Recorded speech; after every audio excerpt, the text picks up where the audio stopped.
Good afternoon and welcome to our Facilities Master Plan 2 Building on Success live call-in show. We're happy to have you with us on this Master Plan Monday. I'm your town manager, Melissa Rodriguez, and I'm happy to be joined by some special guests. We'll start here with right in my corner.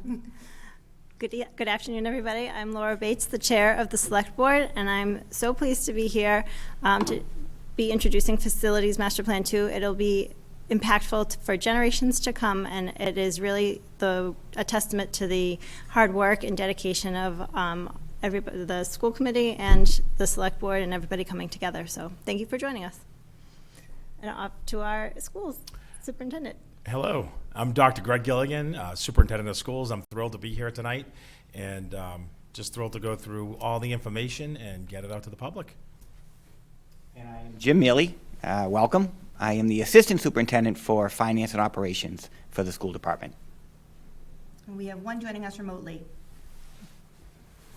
Good evening, everyone. Andrew McDevitt, Chair of the School Committee. I'm thrilled to be here tonight with everyone. I'm really thankful for the partnership that we have with the Select Board, FinCom, Town Manager, as we move forward with Facilities Master Plan 2. And I would be truly remiss if I did not thank the Facilities Subcommittee and the Massachusetts State School Building Authority, which is going to guide us as we move forward with these projects, most specifically the rebuilding of the Kittredge Elementary School and trying to bring 21st century learning to all of our students. So I'm thrilled to be here tonight, and sorry I'm not there virtually. I'm sorry I'm not there. Sorry I'm here virtually, not in person. We'll miss you. So we are very excited to get started, and just a little bit about what our plan is for the next hour or so. So we do have a presentation that we are going to go through, and we plan to go through that presentation first. I'll start, and then the schools will do the second part of that, talking more about the building and the building needs. The next thing that we will do is go to questions. We have our Director of Administrative Services, Laurie Burzlaff, on the phones, and we will take all of our questions at the end. I'll remind those of you at home, if you are streaming live on the internet, there is a slight delay, usually 20 to 30 seconds. So we might be a little bit ahead of you, but we'll give you time to catch up as we go through. So we'll jump right into it. So I'd like to talk a little bit about Facilities Master Plan 1, right? We don't know where we're going if we don't look at where we've come from. So Facilities Master Plan 1 was a report that was completed in 2012. And the final project in that report will be completed in 2023, February of that, when we will see the Senior Center open its doors. That plan brought forward a recommended scenario which included 7 buildings for a total of $24 to $26 million. We now know that the final cost of the construction of those 7 buildings was actually closer to $45 million. The plan included the former police station to become the school administration, a senior center expansion on the current site, the Kittredge gym, a new fire station, the Main Street fire conversion to town offices, school classrooms, DPW garage. The final plan included town hall, the ABECC, and changed sites for some of these projects. Why is that important? Because I want to remind you that what we're talking about tonight is just a plan. It's going to change, it will change, but it's a tool for us to get ready for the future of our schools and our town's buildings. So now we can jump right into Facilities Master Plan 2. Over the last 18 months, we have been doing a comprehensive assessment of the space needs of 3 of our elementary schools, Atkinson, Kittredge, and Franklin, as well as the North Andover Middle School, Fire Station 2, the Youth Center, and the Ann Bradstreet Early Childhood Center. In 2020, the town hired Mount Vernon Group architects to conduct the assessments, which included building envelope, roofing systems, interior conditions, structural systems, and all of our mechanical systems. It's also really important to remember, and Assistant Superintendent Mealy will talk about this a lot in his presentation, we also discussed programming, we talked about what our school enrollment will look like in the future, and we prepared ourselves for all of that when we brought forward our needs. The Facilities Master Plan 2 report was originally issued on February 8, 2022, and updated on March 8, 2022, when the town was notified it was accepted into the Massachusetts School Building Authority program for the Kittredge School. The program recommends the following order of projects. The middle school, design in fiscal year 23 and construction in fiscal year 24. The Kittredge School, with design in fiscal year 23 and construction in fiscal year 25. The fire station with design in fiscal year 25 and construction in fiscal year 26. The Franklin School Gymnasium with construction in year 26 and potential for additional work if the Royal Crest zoning passes town meeting, because there is additional community benefits in the development agreement that would allow us not only the gym in fiscal year 26, but also an additional almost $4.5 million worth of work, including additional classroom space. The Atkinson School, design in fiscal year 26 and construction in fiscal year 28. The Youth Center, design in fiscal year 27 and construction in 28. The Franklin School, remainder, design in fiscal year 33 and construction in fiscal year 35. In the ABECC, the design in fiscal year 35 and the construction in fiscal year 36. Why this timeline? This plan financially works today. As you know, when we forecast, just like at home, it's easiest to plan for 5 years. But like any forecast, this is flux. With new revenue sources or information, this plan can and will change. We address the middle school first, and that's our most expensive project, so we avoid large escalation costs. And it also reflects MSBA funding for Kittredge, which could be as much as 50% reimbursement. As I mentioned, much to the credit of Superintendent Gilligan and Assistant Superintendent Maley and the school committee, the town has been invited into the eligibility period. It uses our decreasing debt to our advantage by matching project cost to increase capacity. What does that mean? That when our debt is falling off, when projects like the high school and the police station no longer are costing the town an annual debt payment, rather than letting that debt payment go to fund things like budgeted regular operating costs, we're saving that money and we're using it for future capital needs like these projects. And we're not letting perfection get in the way of progress. We know this plan takes a long time. We know 15 years is a long time to wait. But we also know that if we don't plan and we don't start moving forward, we're never going to achieve all of these things. So let's talk a little bit about those projected costs. The total cost of the projects in today's dollars, if we were going to break ground on all of these today, would be $139,045,449. The total cost of the projects using the recommended order that I reviewed a few slides ago is $166,941,504 over a period of 15 years and accounts for inflation. 13% in operating and 5% in construction per year of the plan. What's included? Everything. Design, construction administration, technology and fixtures, furniture, operating increases like in insurance, electricity, water, employee costs, right down to the benefits. Everything that these buildings will cost have been included in these plans. The total design, $11,896,204. Total construction, $151,365,578. Total operating, $3,679,722. How are we going to fund this? Let's start with the design. For the middle school, we're going to have an appropriation from the operating budget using Amazon New Growth. For the Kittredge, we're going to have an appropriation from the operating budget, Amazon New Growth, and free cash. This is really important because we're doing this at this town meeting on May 17th. And it's not going to cost taxpayers anything. We're using money that's coming from New Growth from Amazon. We're going to raise it one time. We'll make a decision next year on whether or not to continue to raise it. We're going to be using some of it to fund the middle school design.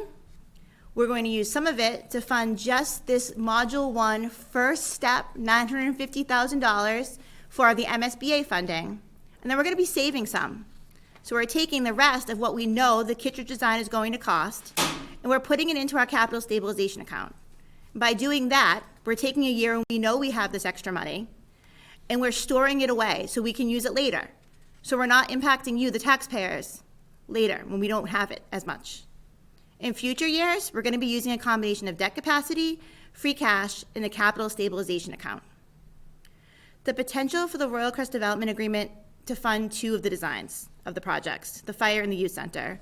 So if the Royal Crest zoning passed town meeting, at this town meeting on May 17th, There is in the development agreement the funding for the design of the fire station and the design of the youth center. How will we fund the construction? For fiscal year '24, the middle school, we'll be using capacity within the levy. So as I mentioned, we had saved up all of this debt, and we haven't been using this debt for the last couple of years. We'll be able to use that capacity to do the addition to the middle school. We will not need a debt exclusion. There will be no increase in taxes. For fiscal year '25, Kittredge, we will be using MSBA and capacity within the levy. We anticipate that our MSBA reimbursement will be around the 50% mark. It's updated every year based on a formula that MSBA uses. For fiscal year '26, the fire station, again, will be able to use capacity within the levy. Fiscal year '26, again, the Franklin Gym, we're going to use debt capacity reserved. So in order to make this plan work, we know that every year we have additional debt capacity falling off. But a lot of the times, it's just a little bit, right? So sometimes we might only have $10,000 of debt capacity falling off, or $100,000 of debt capacity falling off. And for a rule of thumb, $100,000 of debt capacity usually pays for about $1 million project. So we are saving that all up year after year, but we have it in an account. And so we're going to be using that in fiscal year '26, the amount we've saved up, to build the Franklin Gymnasium. And then potentially, we'll have the Royal Crest Development Agreement to use again to help fund additional work at the Franklin School. In fiscal year '28, the Atkinson and Youth Center will be using $7.4 million in the levy, and then a $23.9 million exclusion. So what does that mean, an exclusion? That means that we would have to go before town meeting, get a 2/3 vote of town meeting, and then the select board would have to call an election, and we have to vote on that debt at the election too. With an exclusion, the debt is added to the tax levy for as long as the debt is on the books, typically about 25 years. And then it immediately goes away once that debt is paid off. For fiscal year '35, Franklin would be $19 million in the levy and $18 million either post-TIF Amazon, new growth, or a debt exclusion. And in fiscal year '36, ABECC would be within the levy. So again, how are we doing this with so few debt exclusions? And just a reminder what a debt exclusion is, because I know it's confusing. It allows a temporary increase to the levy to pay for debt for a specific purpose. And again, it's twofold. Over the last few years, knowing we had these big projects on the horizon, we've used cash on hand to pay for capital items, which opened up capacity in the budget. We had not done that in the past. If you look at some of our debt payments, they're a combination of rolling stock. We bought some DPW vehicles, a dump truck, the fire truck. We put them all together and we took one debt payment for them. Instead of doing that, what we've been doing is using free cash to pay for those items so that we could continue to build up this debt capacity. We've been saving for future debt. By taking advantage of that decreasing debt, which is $72 million over a 25-year period, we have the advantage of keeping our debt level and avoiding large impacts on our taxpayers, and that's the goal here. Our operating costs will all be funded through new growth. This plan will not require any overrides. There'll be no permanent increases to the tax levy. In essence, we've created a debt payment savings account within the budget. So now that we know that we've been accepted into the MSBA program, we can talk a little bit more about what this is going to cost the taxpayer. And for the next 5 years, the increased cost to the taxpayer, not including the typical usual regular operating increases, will be $0. This includes the construction at the middle school, the construction at Kittredge, the construction at the fire station, and the construction at the Franklin Gym. All of those projects will be completed with no increased cost to the taxpayer. What's the impact to the average single-family tax bill for the proposed plan? With the MSBA funding, the average tax bill will increase by $5,915 over a period of 30 years. That assumes a 25-year bond at 3% interest, and it takes into account any exempt debt that we have that's coming off. So for fiscal year '28 to '34, the payment's about $158. Fiscal year '35 to '52, $274, and fiscal year '54 to '57, $116. This slide shows the tax bill for a single-family home on Liberty Street. The value of that home is the average single-family home in North Andover, valued at $595,700. You can see that in 2013, that property bill was at $5,836 and has increased up till 2022 to $8,090. On average, the bill has increased by $250 per year. Using that, I extrapolated out what this bill would look like, increasing by $250 per year using Proposition 2.5, the amount that your tax bill typically would increase based on the budget, and the impact of this proposed plan. And you can see that this would cause a $2,750 increase from 2028 to 2040 in the first 12 years. What's next for Facilities Master Plan 2? Town Meeting 2022 merely kicks off the process. We need you there because it's a big one, and if we don't get started, we can't get started. But the only vote at Town Meeting will be to design funding for the middle school in Kittredge and into that savings account so that we can do more design on Kittredge when the time comes. We're essentially kicking this off. Each project will need individual approvals, and this plan will get revised every year as part of the town manager's capital improvement budget.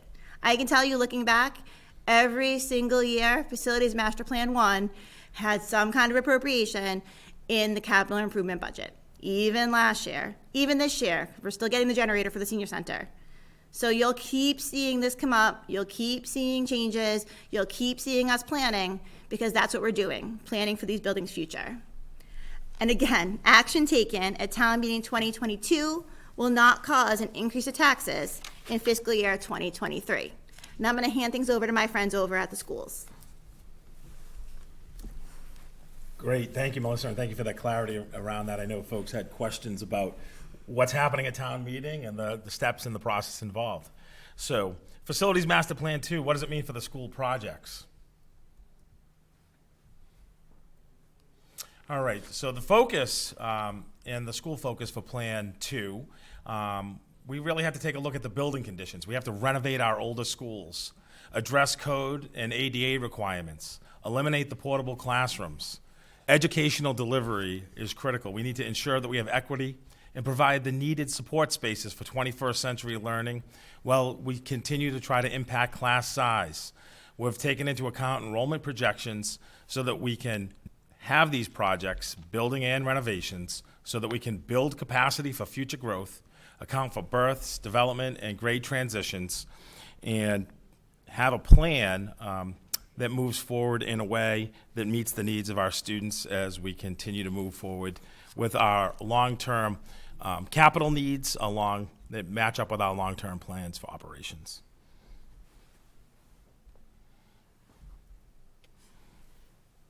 So what those assessments found was that our older schools and the fire station are in need of renovations. The mechanical systems need to be modernized. Buildings need to be brought up to modern code, including adding fire suppression sprinkler systems to both Franklin and Atkinson. The schools and fire station need to meet ADA requirements. What we said many times during our public forums was that currently we're grandfathered in, but that's not necessarily a good thing. So we need to correct those and bring them up to current requirements. We need to provide environments more conducive to learning, and we need to provide appropriate sleeping and bathroom facilities for our female firefighters at the fire station. And something that became clear during the pandemic, it would be nice if we could provide the best air quality we can, and newer systems will allow us to use better filters in that system, something that we found we were restricted in doing during the pandemic. Another thing that we focused on was enrollment projections, and this has come to light quite recently with regards to a possible development at the Royal Crest estates. We were very particular in making sure that our projections were as accurate as possible. In previous projects that have been proposed over the years, we felt like the window that people used in doing those projections was too short. So if you looked at a 5-year period and it showed growth during those 5 years and you projected that slope to continue, then you might overestimate enrollment in our schools. And that happened, frankly, during the Foster Farm project discussions. And so what we did is we looked over 30 years at projections and in actual enrollment numbers, and found that while there are peaks and valleys, consistently what we've been seeing through the births and the developments and move-in, move-outs, and also grade transitions that occur, was that we average about 30 to 35 students per year in growth, and that's what we anticipate seeing going forward. Specific to the projects, as Town Manager Ms. Melissa Rodriguez said, the middle school is the first one up. It needs to be renovated. Frankly, this doesn't come as a surprise to anybody. We've been talking about the middle school for quite a while now. It needs to be renovated on the interior, including the CAF, gym, and library. We need the exterior, including the roof and paving. The systems, electrical, plumbing, and HVAC systems all need to be upgraded. And we need to add classrooms. We've talked about the possibility of adding science labs and then freeing up the current science labs to be extra classrooms. And we need to add support spaces, and that's really one of the critical areas we found is that we do not have sufficient space for our support services in our schools. If you look at the building, and if you look at each one of these, you'll see that they have numbers in different colors. What we're highlighting here is the phasing that takes place in these projects. People are very concerned, as they should be, that if you're doing a school project, one, it's got to be safe, and two, we have to continue to educate our students the way they deserve to be educated. And so that's why these projects have to be done in phases. And from this picture, you can see that one area gets done, and usually if there's going to be any additions to the building, that'll get done first, so the new construction will happen, and that frees up space for you to move into that and then move out of an area that you can then renovate and get ready for occupation and then move on to the next phase. So like I said, critical that we make sure that it's safe for our students and that their education continues. The other part you'll see from this slide is that it's got a location for the additional classrooms, which right now would be in the courtyard of the current middle school. Some people are concerned about that possibility. But with all these projects, the pictures you're seeing are the conceptual ideas of what might work. Each project will have, all of the stakeholders will have an opportunity to provide feedback and input before we come to a final design and decision on any of them. The next one is the Kittredge project. As was mentioned, Mr. McDevitt mentioned right in the introduction that we'll be building a new Kittredge. The MSBA has accepted us into the program, and again, that will be done similar to the middle school, where the new construction will take place while the students are continuing to go in the existing building, and then we can move them out and demolish the existing building. The other thing about Kittredge is that not too far, they're not too old. The existing the 4 classrooms that were added in 2010 and the gym, which was added in 2013, we're planning on those staying, the gym definitely, and including those as part of the new school. The next project that would happen after that would be the fire station, and as was stated, it would renovate approximately 6,200 square feet of existing space, add additional apparatus bay for the fire engine, ambulance, and storage, provide appropriate living areas for the female firefighters, and bring main public entrance in compliance with ADA. And you can see from the picture what would happen with regards to the fire station and the phasing of that project. After that would be the Atkinson, although in order of original order, Atkinson was next, and then Franklin, but as town manager mentioned, we are going to pull the gym out and move that up, so the gym would actually be here. And then any additional work that might come from a result of an agreement for the Royal Crest project. Atkinson, both Atkinson and Franklin currently have well beyond their expected lives portables that need to be removed. So these projects would allow us to do that at both those schools. We would do that. We would also, as with the middle school and all of our schools that are part of this project, renovate the interior and exterior, upgrade all the systems. Atkinson and Franklin both need a fire suppression system. Atkinson would need an elevator. We've had a lift there that continuously breaks down, and we've had to put a lot of money into keeping it going. But this would give us the ability to install an elevator in Atkinson, and would also allow us to add some classrooms to accommodate future growth and supply those support services that we need at Atkinson. And again, the conceptual idea you can see here in the phasing as it would take place. New construction is number one, and then that opens up space to move out of an area to complete the renovation in that area. The youth center is next on the list, and that would be the addition of 5 multi-purpose rooms, including an academic room, music room, and art room. It would also provide space needed to enhance program requirements and address expanded services since 2001. And you can see the idea of where that would go to the right as you're facing from the road, correct? Mm-hmm. Yes. And then the Franklin project, what hasn't been done yet with regards to the gym and what they call a gym right now is about the size of 2 classrooms. That space we would anticipate getting renovated when the gym is constructed. But whatever is not done or hasn't been renovated would be done at this time. And that would include removing the portable classrooms, all of the work we've talked about in the other projects, and installing the fire suppression system, additional classrooms, and additional support spaces. And you can see how that would be the gym being number 1, number 2 being the renovation of the space where the gym was in that wing, and so on from there. The ABECC, while fairly new, the gym we have found just isn't sufficient for that school, so they need a larger gym to accommodate the students at that school. And we would do that including some extra space that would go in the courtyard of that building. And where the gym would go would be, as you can see here, where the preschool playground currently is. That would be a good footprint for it and would work well. And then we would just move the preschool playground next to the kindergarten playground, which wouldn't be much further from the building once the gym is built for those students to travel.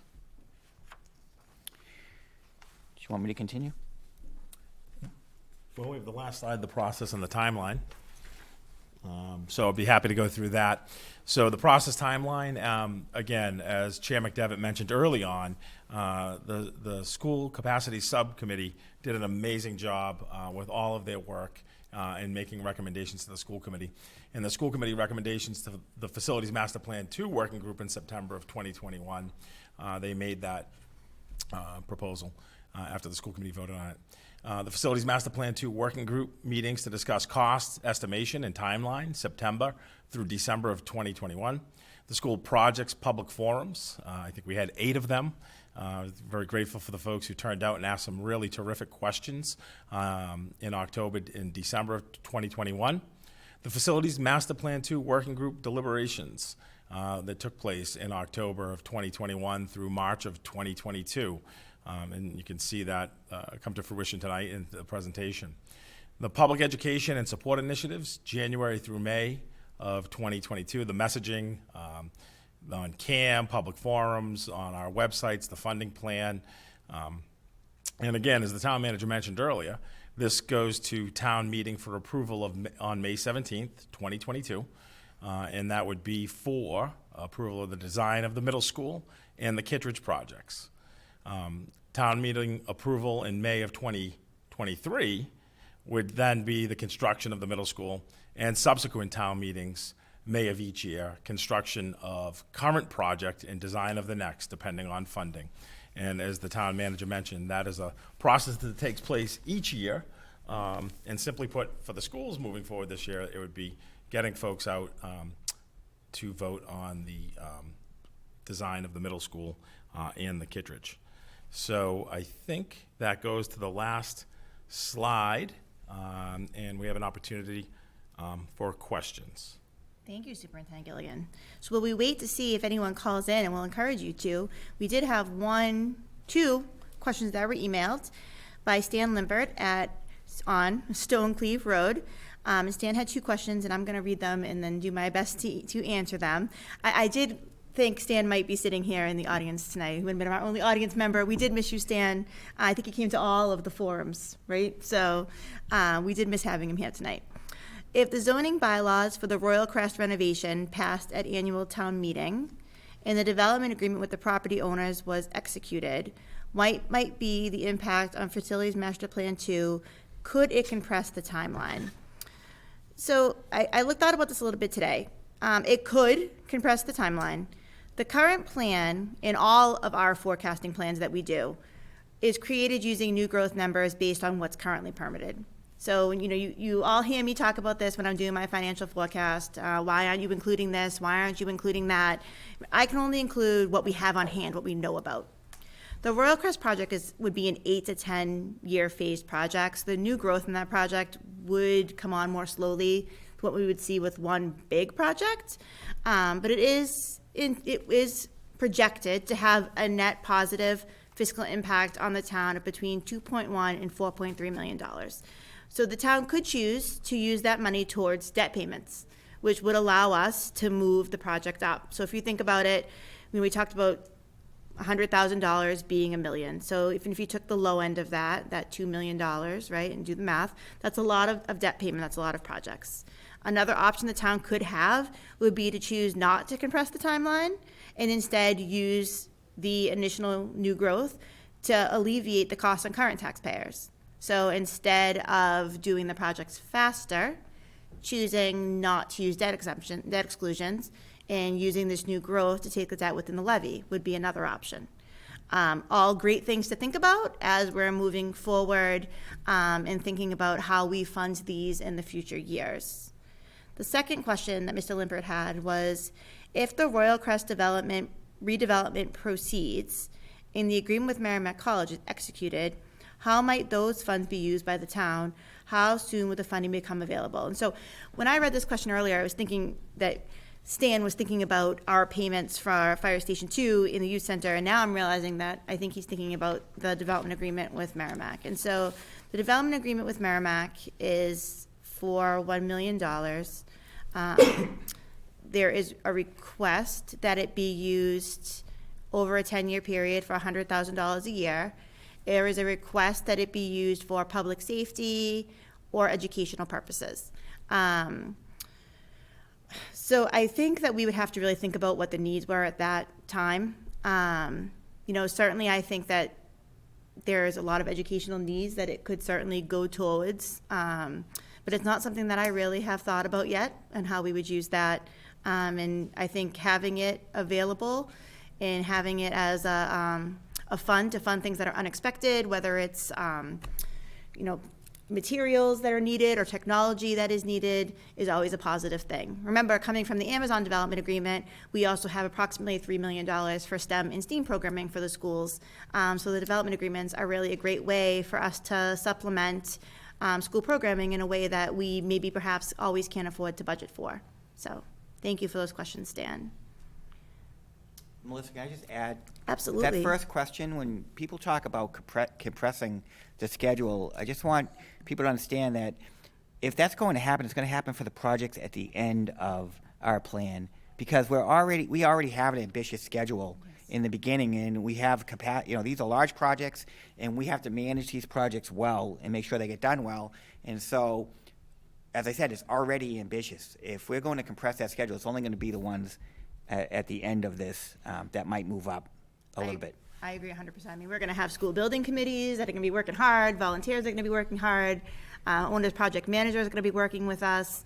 There's going to be a lot going on, and so I think we need to think about how we're going to be managing that, and how we manage that the best, I think, is by doing it slowly and steadily. All right, we're going to take a moment of silence here, which is unusual for this group, I will say. So I'll fill it quickly if that's okay. Absolutely, we love it. So one thing that just came out was I noticed in the presentation there were some references to the ABECC, and I just want to remind people that that's the Ann Bradstreet Early Childhood Center, which is basically behind the middle school and before kind of the Atkinson School where we built the kindergarten center and the early childhood center, and I think that opened 3 years ago. So I did note or did see that we use the abbreviations, which I think we get pretty used to using ABEC or ABECC, but I think in the documentation we just want to be very mindful of putting the full name out and using abbreviations as a secondary source. You're right. Sometimes we get this municipal alphabet going, and it's not always easy to decipher. So thank you for that. True. Even more acronyms in education, but thank you, Mr. McDevitt. And I'll take a moment for a plug, too, for anyone who's watching tonight, in addition to, this important information. Kindergarten registration is open at the Ann Bradstreet Early Childhood Center. You can go online, and we have our informational night coming up this week on the 7th at the Ann Bradstreet Early Childhood Center. Is it that time of year already? I know, it comes fast, doesn't it? It does. That is exciting. So, Ms. Burzlaff, do we have any callers on the line?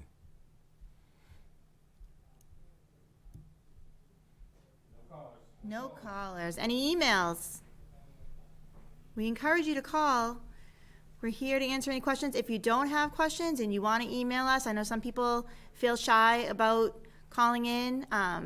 You can always email me at townmanager@northandoverma.gov. I get all of those emails. I usually respond to them in the middle of the night when I can't sleep. So feel free to email me anytime. Always happy to get back. And I'm sure Superintendent Gilligan feels the same. We have an email, okay. All right. Do you want me to bring me your phone, Laurie? You can bring it to me if you want. All right, we do have an email here. All right. This is from Kelly Cormier. Thank you for all the work and effort, and thank you to all of our school administrators and teachers that are out there all and every day. 1, can you explain how this school capacity planning process is different from the process that was done for ABECC? My concern is that our newest school is already over capacity, state waivers already in place for class sizes, students are testing in classrooms divided by shower curtains, teachers meeting in closets, etc. I do realize that the other schools have more pressing issues, so not looking to put the ABECC at the beginning of the line. Thank you. Well, I'll let you folks take that. So, yeah, a great question. Thank you, Kelly, for writing in. In the ABECC, the Ann Bradstreet Early Childhood Center, we did just open up 4 years ago. I think we're currently at about 19 and a half per class for class size. And Dr. Mealy, if you'd like to talk a little bit about those enrollment projections as part of the question. I know there was a few parts, but I think one was with the enrollment.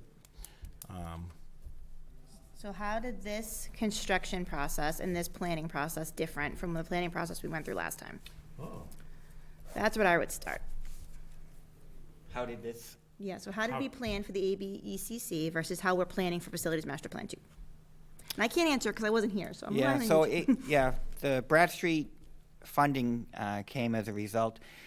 We were looking at some additional classrooms, but ended up, instead of adding to an existing building, pulling the kindergarten students out and building onto the existing preschool.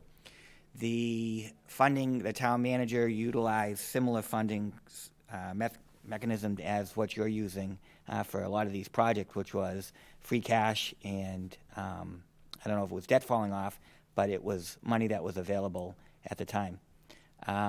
As far as the enrollment projections go, we're looking at probably on average 300 to 320 students per year is what we project for kindergarten. The building at 16 classrooms would allow for 320 at 20 students per class, which is what our goal is. What you're seeing this year in particular, and last year and this year especially, with regards to overcrowding at the Bradstreet, is the fact that we have a lot of extra staff that have been hired for recovery services. So instead of one reading teacher in a reading room, we were able to bring on an additional reading teacher to help out at the school. And so we split that reading room into two, and there is a curtain in the middle of the room to separate the two spaces. We have less students there than we have in the past, which freed up a classroom, and that classroom is being used for some of those support services. And the classroom has been broken up into space, and the cubby space has a curtain in it so that those teachers can do some testing with their students in privacy. So those are the two examples in that building where you find curtains instead of walls, because they're temporary. They're there for the recovery services, and once those are over, as we transition into the long-term plan, you won't see the need for those. The most identified need at the Brad Street is a larger gym, and we have that in the plan. And that's one that, if anything moves up, that one has an opportunity to do so. And then I think you all know sometimes I may be overly candid and share too much, but I'm going to do that anyway. And it's very easy to play Monday morning quarterback. I wish Cliff Nobley was here when I'm using these sport analogies, but it's very easy to play Monday morning quarterback and look back at Facilities Master Plan 1 and think about what we could have done better, right? And what we've learned from Facilities Master Plan 1, because we're calling it building on success because we're building off of a lot of great things that we did, but we're also figuring out what worked and what didn't work. And I, looking back, think that we underestimated the costs of a lot of the buildings that we built. I see it with the senior center because we had to come back for additional appropriations after I came, and a lot of that was due to inflation. And sometimes when there wasn't enough money, rather than go for more money, what a municipality will do is value engineer. And sometimes when we value engineer, we lose. And we lose some of the things that maybe we wanted or we needed. And so we're committed to not doing that with Facilities Master Plan 2, which is why we're coming at you with a $166 million, a little bit scary number, but we want to do it the right way. And I can expand on that as well, because the other lesson learned, you're absolutely right, we tended to build to the number instead of the need. And the need was identified. There was input from our staff, our kindergarten teachers and administrators, and we just weren't able to accommodate what they had recommended. And if we had been able to, we would have had a much better outcome. And so moving forward, not only, as you said, are we trying to fund these to meet the needs rather than to a number, but during the process, we're going to make sure that we involve all the stakeholders, our staff, our administrators, our parents, to get the best product possible. Absolutely. That's a really good point, Jim, because those are the folks on the ground and in the classrooms every day, and they know what the needs are. And I can also say, a real lesson learned for me as a first-year superintendent, a few days on the job with the Brad Street opening and some of the site work that didn't get finished until December. I think going back to that point about that Jim had mentioned earlier, as things are done in phases, the safety of our students is the absolute top priority and critical when there's any type of construction going on in school. And then secondly, doing anything we can to minimize. We do not want to interfere with the delivery of an excellent education for our kids. Really important, I think, lessons learned. I can at least speak for myself as the first-year superintendent when we opened that building. I think it's important to circle back to, you both mentioned that we're at 19.5, right, which is students at the AB or the Brad Street early childhood, which is still less than our goal, right? So we're not, the classrooms aren't overcrowded, right? And the teachers are not in closets. You have subdivided due to needs from the pandemic that we needed to bring in additional staff, and we're so fortunate that we were able to do that and use these spaces so that you could, the reading, I think you guys identified, was so important to bring these kids up to speed. And so I just want to make sure that we have those correct numbers out there and reiterated. Yeah, and I'll just add one quick thing to that as well. I mean, yes, there's definitely, some opportunities regarding the Ann Bradstreet School, but one of the other things that did that has really been paramount, and I almost wish, I know we've presented it in the past, Jim, I wish we had the slide today.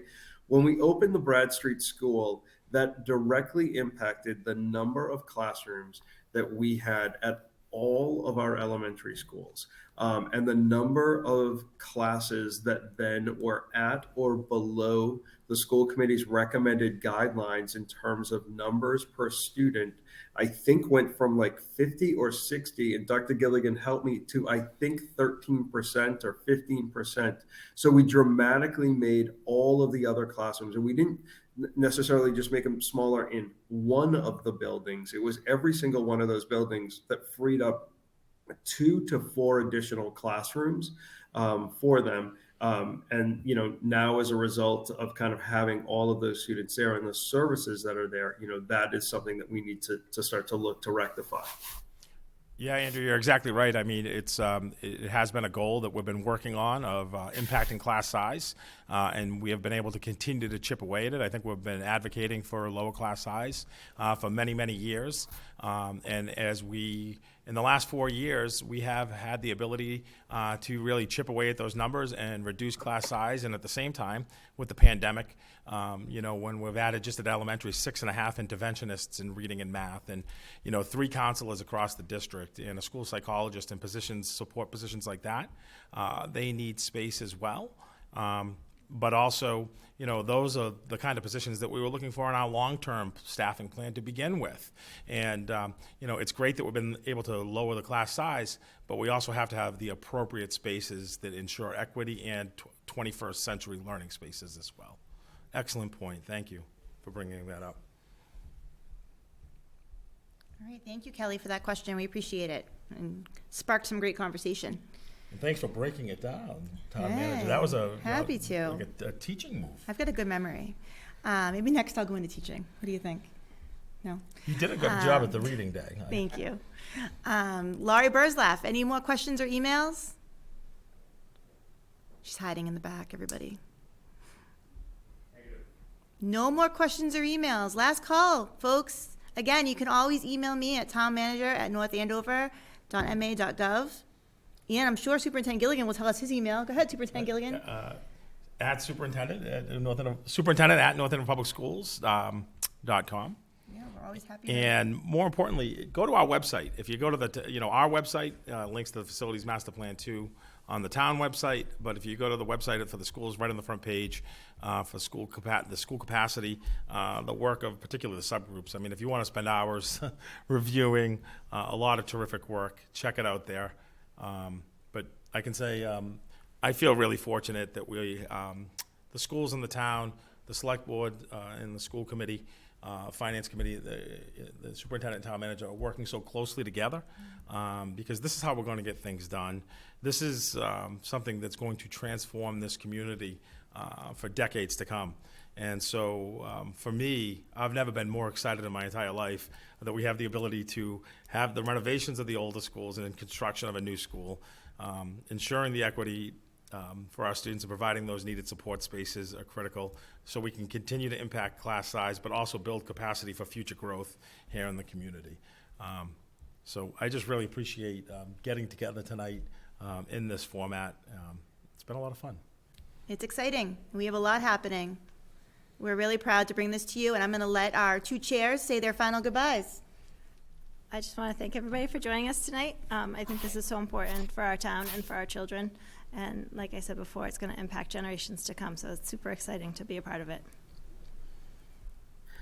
And again, Andrew, thank you for joining us tonight. We're thrilled to continue this work. Hopefully you will come to a school committee meeting, ask additional questions. We'll be doing additional forums, and we look forward to seeing you on May 17th.